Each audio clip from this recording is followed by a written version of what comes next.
이번 주말부터 설 명절이 시작됩니다. 모든 관계부처는 국민들께서 편안하게 또 즐겁게 연휴를 보내실 수 있도록 안전대책을 철저하게 수립하고 또 위급한 상황에 대비해서 비상대응체계를 2중, 3중으로 철저하게 점검해 주시기 바랍니다. 특히 최근에 가축 전염병이 확산이 돼서 농가에 시름이 큽니다.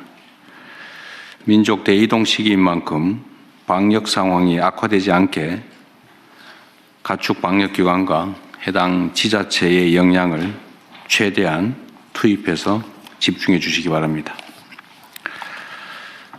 지난 1월은 통계 작성 이래 작성한 73년입니다. 통계를 작성한 73년 이래 상대 습도가 가장 낮은 건조한 날씨였다고 합니다.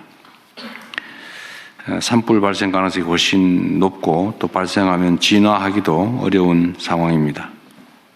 앞으로도 이런 상황이 계속될 가능성이 높기 때문에 산불 예방에 더 힘써 주시길 바랍니다. 우리 국민 여러분께서도 혹시 입산하시거나 또 산 인근에서 소각 작업을 하거나 할 경우에 산불로 이어지지 않도록 각별히 신경 써 주시기를 부탁드립니다. 언제나 말씀드리지만 국민 안전에 관한 한 지나친 것이 모자람보다 100배 낫습니다. 철저하게 대비해 주시기를 부탁드립니다. 웬만하면 국회에 이제 이런 얘기 안 드리려고 했는데 좀 말씀을 드려야 될 것 같습니다. 지금 대한민국이 처한 상황은 과거의 평상시와 좀 다릅니다. 국제사회의 불안정성이 매우 높고 또 국가 간 경쟁이 질서까지 무너져 갈 정도로 치열합니다. 이런 상황에서는 국내의 단합과 또 개혁 조치가 매우 중요합니다. 국제 질서의 변화, 또 인공지능 같은 기술 진화 속도가 우리의 예측을 훨씬 넘어서고 있는 상황입니다. 우리가 아무리 열심히 달려도 다른 나라보다 더 빨리 달리지 않으면 바로 경쟁에서 뒤처지는 그런 엄중한 현실입니다. 현재와 같은 입법 속도로는 이런 국제사회의 변화에 능동적으로 대처하기가 매우 어렵습니다. 외국과의 통상협상 뒷받침, 또 행정규제 혁신, 대전환을 위한 동력 마련, 이런 목표를 이루기 위해서는 대한민국 경쟁력 강화를 위한 각종 입법이 참으로 절실합니다. 여야를 떠나서 주권자 국민을 대리하는 공복으로서 하나된 힘을 발휘하는 국익우선 정치를 부탁드립니다. 특히 대외적 관계에서는 더욱 그렇습니다. 정부도 시급한 입법을 위해서 국회에 더 적극적으로 설득하고 부탁드리고, 제가 전에 노동부 장관께도 말씀드렸던 것처럼 지금 사람들이 죽어가고 있는데 현장에서 가서 빌더라도 입법을 좀 신속하게 할 수 있도록 해주시기 바랍니다. 다른 부처들도 각별히 유념해 주시기 바랍니다. 이상입니다. 이후 회의는 국무총리께서 진행해 주시겠습니다. 네, 저도 간단히 한 말씀 드리겠습니다. 여야 정당의 청년위원장과 정부가 함께 청년정책관계 장관회의를 열었습니다. 처음 있는 시도입니다. 이런 정책협치 시도를 다른 분야로도 넓혀 가겠습니다. 이번 국회에서 최대한 많은 법안들이 통과될 수 있도록 장관님들께서 적극 뛰어주시기를 부탁드립니다. 저도 여야 의원님들과 지도부를 만나서 노력하겠습니다. 오늘 회의는 먼저 현안 토의부터 시작하겠습니다. 돌봄사업 국가책임 강화 방안에 대해서 보건복지부 하기 전에 몇 가지 간단한 얘기부터 먼저 좀 하겠습니다. 오늘 혹시 저 집값 관련된 보고가 있나요? 전에 했던 임차인 대책 그 얘기 있습니까? 대통령께 일단 보고는 올려드렸어요. 좀 서면으로 봤는데 오늘 그냥 이따가 필요하면 얘기하시죠. 네네, 제가 그렇게 하겠습니다. 그건 별도로 자료 준비는 안 하신, 네, 제가 구두로 해야 되지 뭐 간단하게. 네, 그대로 말씀드릴게요. 몇 가지 중요한 결정만 하면 되니까요. 그럼 집값 얘기 좀 이따 하고.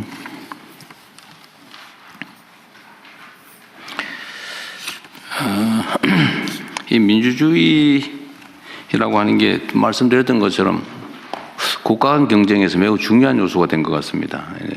국가 구성원들의 역량을 최대한 발휘하게 하는 것은 자율성과 민주성이죠. 민주적 역량에 따라서 국가 경쟁력이 결판나는 시대가 온 것 같습니다. 그리고 이 민주주의는 여러 영역에서 이제 현실화되긴 하지만 사실 국회가 아주 모범적인 공간이기도 합니다. 국민을 대표하는 대의기관이죠. 그래서 국회에서 이루어지는 모든 일들은 매우 중요한 의미가 있습니다. 그리고 민주주의에서는 팩트가 중요하죠. 예를 들면 사람은 주어진 정보에 따라 판단하는 존재인데 가짜 정보가 주어지면 제대로 된 판단을 하기 어렵고 그게 결국은 주권자들의 주권 행사에 왜곡을 가져옵니다. 그래서 민주주의에서는 팩트가 중요해요. 그래서 물론 언론도 그런 측면에서 존중받죠. 정론직필을 하는 게 언론의 본질적 기능이고 그게 민주주의 발전에 크게 기여하기 때문에 어떤 제4부라고 입법행정사법에 의한 제4부라고 평가되기도 합니다. 인정받고 보호받고 또 그 점에 따른 혜택을 누리죠. 물론 그만큼의 책임도 져야 될 겁니다. 그런데 제가 뭐 얘기를 길게 하는 이유는 이 국회에서 의사결정을 할 때 진실이 무엇이냐, 팩트가 뭐냐를 발굴하기 위한 각종 행위를 합니다. 예를 들면 뭐 청문회든 국정조사든 뭐 이런 활동을 하죠. 그런데 이게 최근에 제가 보니까 국회의 권위가 훼손될 만큼 명백한 거짓말을 하거나 아니 뭐 이유도 없이 출석을 안 해서 국회의 권위를 무시하거나 이런 게 너무 많은데 이거는 그게 뭐 여에 유리하든 야에 유리하든 그건 중요하지 않습니다. 국가의 핵심 기구로서의 헌정 질서를 구성하는 핵심 기구로서의 국회의 권위에 관한 문제죠. 국회 위증 고발 사건들이 너무 적체되고 있는 것 같은데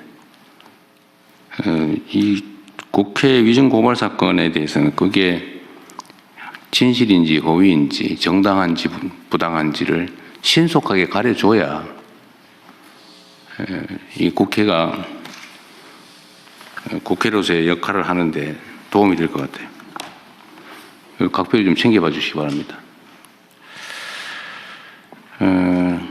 그리고 이거는 뭐 별건 아닌데 제가 국무회의 방에 제가 올려놨던 건데 보통교부세 산정 얘기 있잖아요. 행안부 장관께서 검토하셨어요? 예. 아, 제가 저 답변을 올려드렸는데 그래? 예. 아직은 내가 못 본 것 같은데. 네네. 하여튼 이것도 이제 우리 국민 여러분께서 관심을 가질 만한 사안이라서 간단하게 말씀을 드리면 이제 정부가 이제 세입부 국세 세입으로 들어온 것 중에 21점 몇 %인가요? 네, 19.24%. 19.24%를 떼 가지고 지방 정부에 이렇게 나눠주는데 이거 보통 교부세라고 하죠. 이걸 어떤 기준에 따라서 어느 지방 정부에 얼마를 줄 거냐를 정리하는 기준이 있죠. 네, 그렇습니다. 근데 그게 너무 복잡해가지고 알기가 어렵다. 결국은 복잡하다 보니까 자의라고 하는 게 마음대로 하는 그런 요소가 개입할 수가 있다. 그러니까 공정하지 못하다, 의심받는다. 그러니까 차라리 이걸 앞으로는 기준을 정확하게 입력을 해가지고 네. 기계에 맡겨라.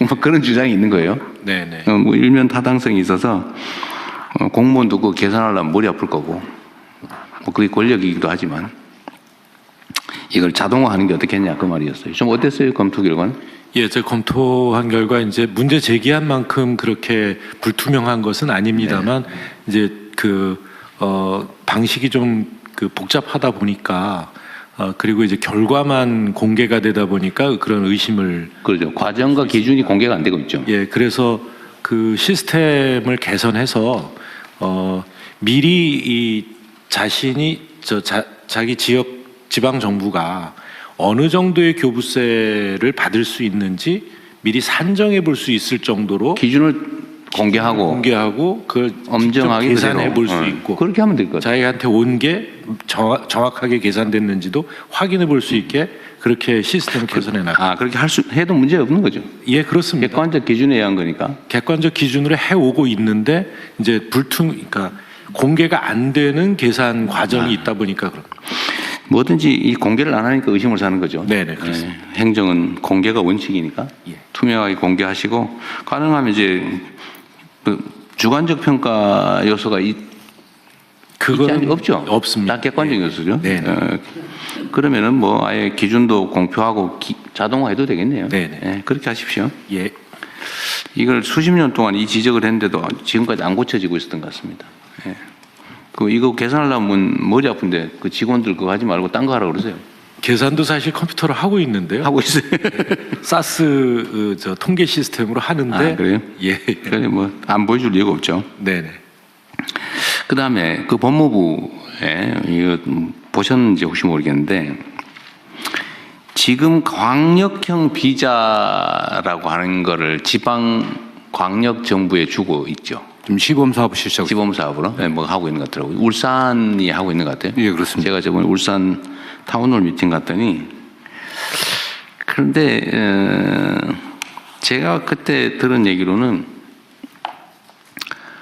울산의 조선업 분야의 노동자를 구하기 어려워서 뭐 조선이 세계적 화랑이고 우리나라가 뭐 세계 1위의 뭐 엄청난 나라라고 하는데 조선 노동자를 못 구해가지고 심지어 정부도 아니고 지방 광역 정부에게 비자 발급권을 줘가지고 네네. 그래서 외국 노동자를 데려오게 해놨다. 그래서 결국은 울산 시장께서 그때 나오셨던데 그때 했는데 4,300명인가 뭐 4,000 몇백 명을 이제 들어왔다고 했고 예, 전체 인원이고요. 이제 들어온 게는 한 제가 알기로는 한 700명 정도 들어온 게 정확한 수준인지 기억이 안 나는데. 어쨌든 그때 들은 얘기야 4,400명이라고 그러고 임금은 220만 원을 주고 있다고. 그래서 제가 그 얘기를 듣고 사실은 세부 내용을 몰랐는데 그게 외국인 노동자 220만 원 주고 채용을 해가지고 일을 하면 국내 노동자 일자리는 어떻게 되며 네네. 우리 입장에서 보면 그 최저임금을 주고 있는 것 같은데 네네.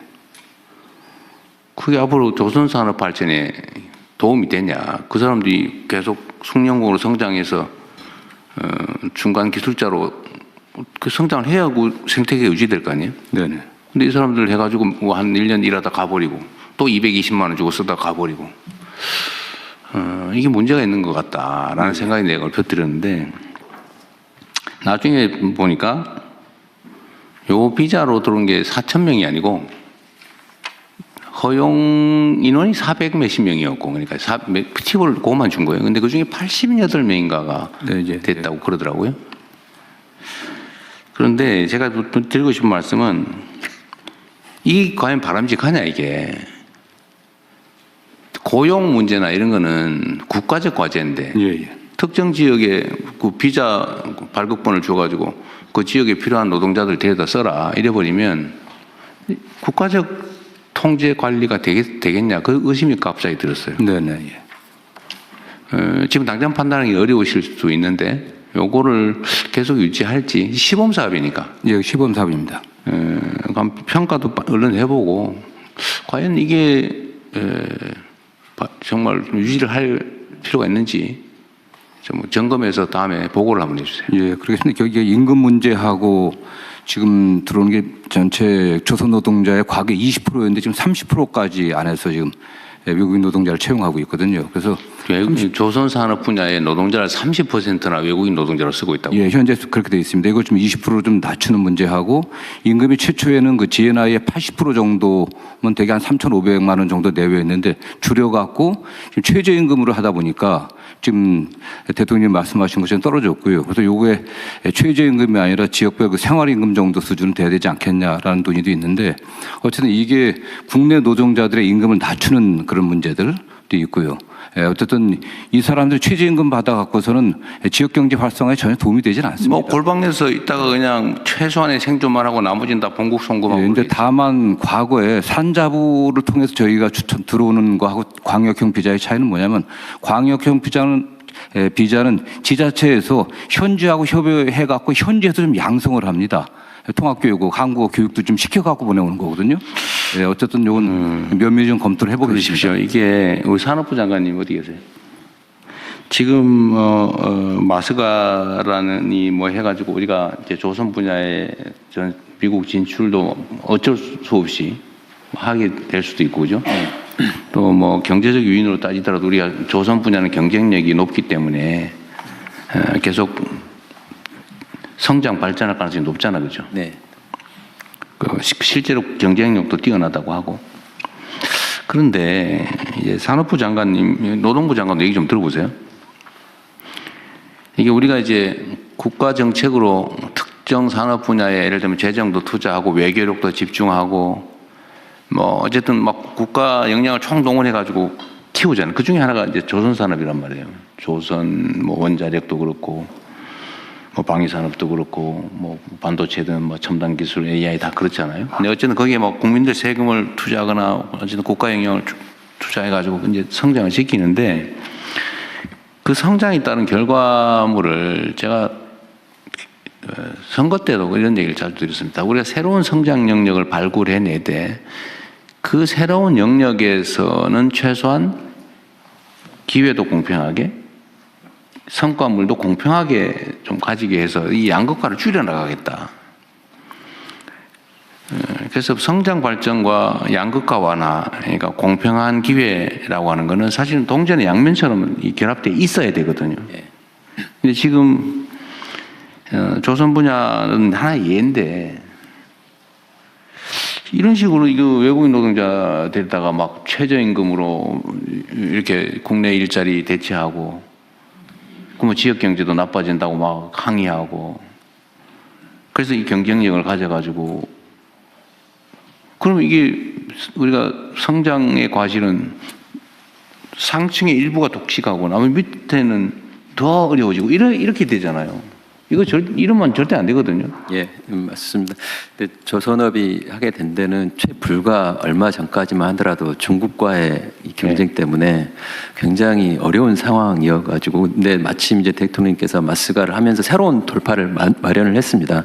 그래서 앞으로는 조선업도 대기업 조선소뿐만 아니라 중소기업 조선소들 그리고 부품업체들 같이 대통령께서 계속 강조하셨던 게 생태계 말씀을 하셔서 생태계 관점에서 마스가 프로젝트도 진행을 해서 말씀하신 내용대로 뭐 일부 대기업만 어떤 이득을 보는 게 아니라 중소조선사들, 협력기업들 거기 근무하는 노동자들까지 같이 어떤 혜택을 볼 수 있도록 그렇게 지금 방안을 마련하고 그 방향으로 가고 있고요. 지금 제 머릿속에서는 그 조선업의 그 외국인 노동자 30%까지는 안 되는 거라고 저는 생각해요. 내가 보기도 약간 그거는 의문이 들긴 해. 그렇게만 많으면 이게 한번 확인해 보기로 하고. 아니 30%까지 허용되게 돼 있습니다. 허용돼 있다. 예. 그러니까 여기도 400 몇십 명 허용했는데 88명만 실제 채용했다고 하더라고요. 하여튼 그건 그렇고 노동부도 그런 문제에 대해서 목소리를 높여야 된다 그 말이에요. 근데 지금 조선 분야도 보면 일부 기업에서는 어쨌든 하청업체, 계열업체들의 상생 조치도 좀 많이 하는 것 같고 또 임금도 하청업체하고 본사 채용업체 임금도 똑같이 많이 뭐 같이 해주겠다라고 하는 그런 기업도 있더군요. 예, 그래서 대통령님 1월 23일인가요? 울산 다녀가시고 난 뒤에 후속 조치로 저희들이 어제 울산에서 조선업 르네상스 함께 만드는 좋은 일자리라는 주제로 타운홀 미팅을 했습니다. 거기서 나왔던 이야기가 한때 사양 산업으로 불렸던 조선 산업이 이제 K조선이라고 세계를 이제 호령하고 있는데 새 정부 들어서 가지고 선박 수주가 지금 앞으로 10년간 특히 아까 중국과의 경쟁에서는 이미 벌크선이나 컨테이너선은 중국에서 가져가고 저희들은 LNG라든지 방산 이쪽으로 완전히 특화돼 가지고 앞으로 10년간은 뭐 호황이 올 것이라고 하는데 제가 드렸던 말씀은 도크에 배가 쌓인다고 또 수주가 10년간 됐다고 해서 그게 르네상스냐. 결국 정부가 앞장서서 이 새로운 시장을 개척했다면 그 효과는 지역으로 또 좋은 일자리로 환류되어야만 그것이야말로 진짜 호황이라고 이야기할 수 있을 것인데 지금 벌어지는 일들은 수주는 많이 되었는데 결국 AI와 외국인 노동자에게만 의존해가지고는 조선 사람의 미래가 없다. 이런 것으로 어제 많은 토론을 했습니다. 그래서 결과적으로 거기서 제일 많이 나왔던 이야기가 결국 청년들이 선호하는 매력적인 일자리로 조선업을 발전시켜야 되는데 그러려면은 원화청 간의 격차를 없애야 되고 또 외국인 노동자 같은 경우도 꼭 필요한 분야가 있습니다. 근데 지금 대통령께서 지적하셨던 내용은 원청까지 지금 외국인 노동자를 고용한다. 이거는 진짜 안 된다라는 이야기라서 앞으로 법무부하고도 잘 협의해가지고 E7, E9 이렇게 구분되어 있는데 E9은 노동부가 주관하고 있고 E7은 법무부가 주관하고 있는데 외국인 노동력에 대해서는 좀 통합적으로 관리할 수 있는 방안 고민하겠습니다. 어쨌든 다른 부처들도 다 마찬가지인데 우리 사회의 가장 심각한 문제는 양극화잖아요. 이 우리가 가진 자원이라고 하는 게 한정적인데 이거를 한쪽에서는 감당하지 못할 만큼 많이 가져가 썩고 있고 한쪽에는 없어서 기회를 아예 누리지도 못하고 방치되고 이러면 그 사회가 가진 자원 기회가 효율적으로 제대로 다 못 쓰여지니까 당연히 저성장할 수밖에 없잖아요. 그럼 이 공평하게 기회를 나눠 갖는 게 우리가 뭐 사회주의 하자는 건 아니지만 상식적으로 제도적으로 가능한 범위 내에서는 그렇게 만들어야 되잖아요. 그래서 기업이 발전하고 산업이 발전하면 거기에 종사하는 사람들도 동시에 또 중소기업도 동시에 혜택도 누리고 기회를 누려야 이게 활발하게 생태계가 만들어지잖아요. 그리고 지금은 전 세계적인 경향인데 이 수평적인 생태계가 아닌 수직적인 조직 구조로는 경쟁이 안 됩니다. 잠깐은 효율적일지 몰라도 길게 보면 창의성 부족으로 자발성과 창의성이 부족해서 경쟁에서 이길 수가 없어요. 지금 증명되고 있잖아요. 그래서 조선 분야뿐만 아니라 뭐 다른 분야도 다 마찬가지죠. 근데 특히 조선 분야가 이게 사이클이 호황 불황이 워낙 크다 보니까 이 고용 안정성 문제도 관련이 있어요.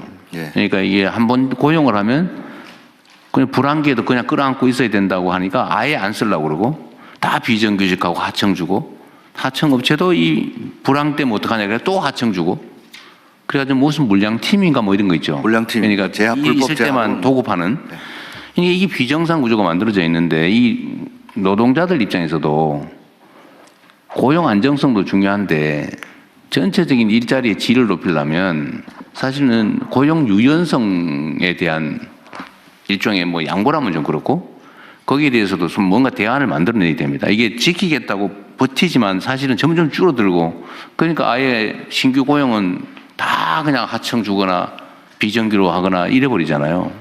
그러니까 이것도 언젠가는 사회적 대화를 통해서 대타협을 하든지 해야 되는데 지금 당장은 어렵긴 하지만 그래도 방향은 그렇게 잡고 가야 된다. 네, 그래서 저희들이 어제 결론 아닌 결론으로는 조선업 르네상스를 정말로 실현하기 위해서는 노사정 또 지역 상공인 포함해가지고 사회적 대화를 통해서 정말로 어떻게 우리 조선 산업을 일으켜낼 것인가. 대통령 말씀처럼 기업의 산업부 장관 말씀처럼 기업의 어려움은 지금은 호황이라고 하지만은 또 언제 이 수주 산업이기 때문에 또 급락할지 모른다는 두려움이 있는데 그래서 제가 그렇게 말씀드렸습니다. 우리 부산, 울산, 동구든 거제든 우리 중공업, 우리 조선소라고 말할 수 있도록 평상시에 호황일 때 우리가 지역 경제에 기여했고 좋은 일자리를 만들었다고 하면 불황이 오더라도 아마 노동자들도 상인들도 우리 조선소 살리자고 나설 것이다. 자기 회사 망하게 하는 노조는 없기 때문에 그런 차원에서 거버넌스 형성이 중요하고 문제 제일 중요한 건 신뢰 구축이 중요한 것 같습니다. 그래서 이번에 물 들어올 때 노우저라고 좋은 기회가 왔을 때 서로 서로의 입장을 이해하면서 조선 산업을 우리 대한민국의 새로운 신성장 동력으로 만들기 위해서 노사가 한 발씩 양보하고 또 정부도 적극 지원할 것을 또 어제 말씀드렸습니다.